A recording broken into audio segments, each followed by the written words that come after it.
आज केन्दुझर जिलार सदर महकुमार उपकंठरे शेरीसपाड़ ग्राम पंचायत आमर बलभद्रपुर ठारे एक डाटा सेंटर सहित एक टेक्सटाइल पार्क रो ये तार शुभ दिगला।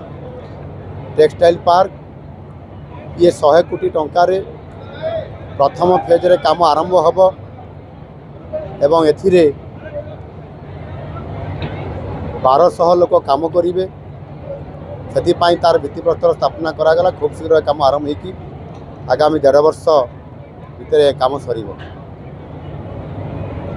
एवं द्वितीय फेज तृतीय फेज ये हम टेक्सटाइल अपारेल रे पाखापाखि 6000 रु अधिक लोक ये काम करेंगे। से ट्रेनिंग देवाई सरकार चिंता करुँच। ठीक से भाव में आमर रांकीटार अवस्थित थी आमर जो धरणीधर विश्वविद्यालय जो प्रथम साउथ कैंपस थिला से कैंपस भितर एक विपर्यय पुनरुद्धार और डाटा सेंटर ताहार मध्य शिलान्यास आज करागला। एथिरे 187 कोटी टंका खर्च करा जिवो आ खूब शीघ्र यह कार्यक्रम हम। यह हेले एथिरे 500 रु अधिक विभिन्न वर्गर पिला माने जॉब पाइबे एवं ये भुवनेश्वर रे जो आमर ओकाक अच्छी डाटा सेंटर अच्छी ताहार ये गोटाए विकल्प डाटा सेंटर ये प्रतिष्ठा हो कौन सी कारण जदि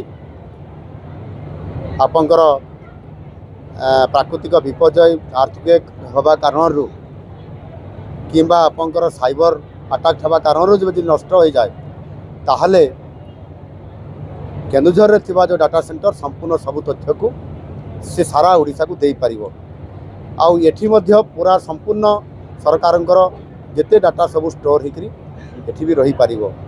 400 प्रकार कार्यक्रम डाटा सेंटर माध्यम रे ऑनलाइन रे करा जाउछि। जेमिति सुभद्रा स्कीम रो आपंकर ऑनलाइन रे पैसा पेमेंट करा जाउछि एवं आपंकर इनपुट असिस्टेंट कृषि विभाग रो मध्य करा जाउछि। से बड़ी भाव में ये 400 प्रकार करा जाउछि। ताकू मध्य आज केन्दुझर यह करने द्वारा केवल केन्दुझर खनि अंचल होते केवल इंटीग्रेटेड स्टील आ स्पंज आयरन हम आउ एठी नुआ अलग प्रकार किसी आगु देखा जाऊ नथिला। आज सरकार 16टी सेक्टर रो विभिन्न प्रकार प्रोजेक्ट को विभिन्न जिले में करने जाउछंती। ता भितर ये टेक्सटाइल और अपारेल गोटे आपंकर आईटी सेक्टर रो ये जो डाटा सेंटर गोटे एवं यही भाव में अनेक प्रकल्प कार्यक्रम आगामी दिन मध्य ये केन्दुझर और केन्दुझर सहर सहित अन्य ये अंचल में हबार अच्छी ओडिशा भी हो।